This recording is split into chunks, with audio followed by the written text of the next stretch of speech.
Have you ever wanted to create your own custom image or graphic or icon right out of PowerPoint by overlaying a picture and a shape? Well, today I'm going to show you how to do it.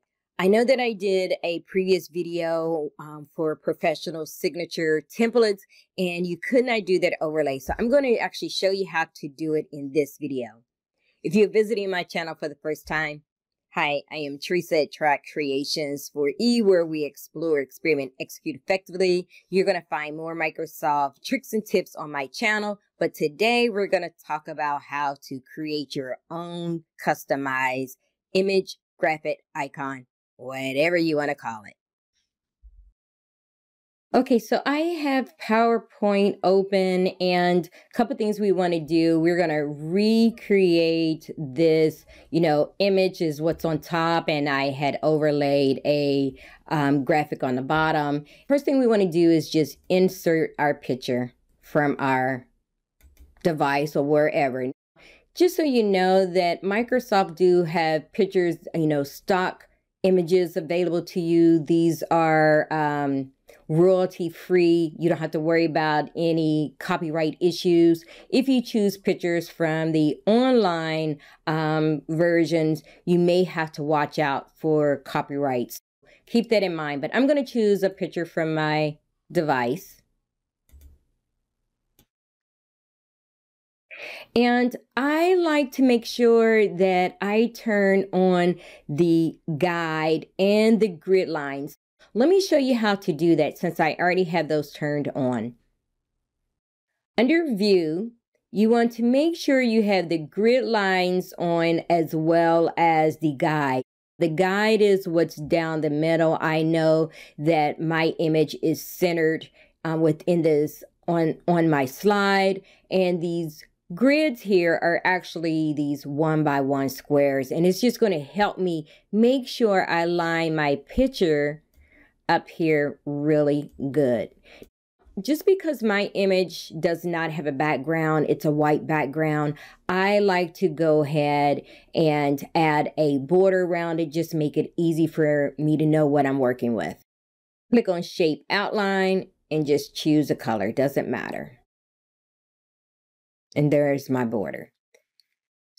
The next thing we want to do is just crop our picture into a shape.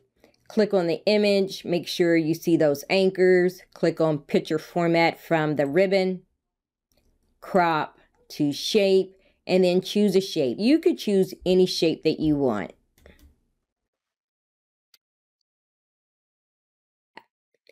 If I want to, I can add some different shape effects. I always like to add a little bit of shadow to it just to give it some depth off of the actual overlays.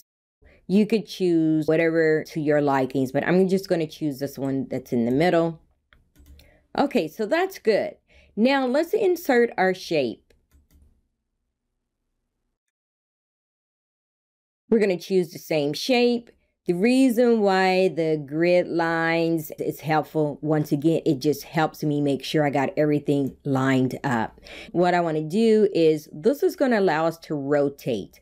I'm just going to click on that and just hold it, and I'm going to turn it until that peak is right on that guide. So that lets me know that I'm dead straight. Okay, so that's good.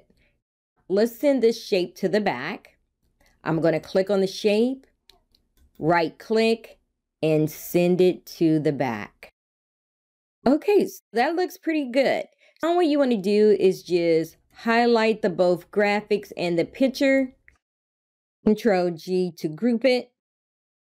I like to always keep an edit version, so if I want to go back and make some changes, I can highlight it.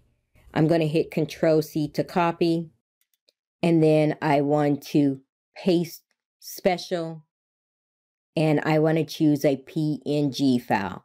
So this allows me to make sure that I have this as an image. I can grab the corners and reduce the size without having any trouble.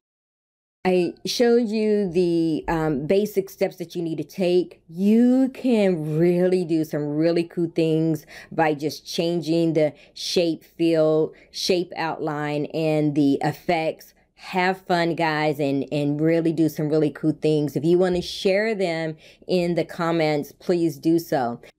If you like this video, please give me a thumbs up and subscribe to my channel. Make sure you hit the bell so you get a notice anytime I upload a video. And now, go work your magic.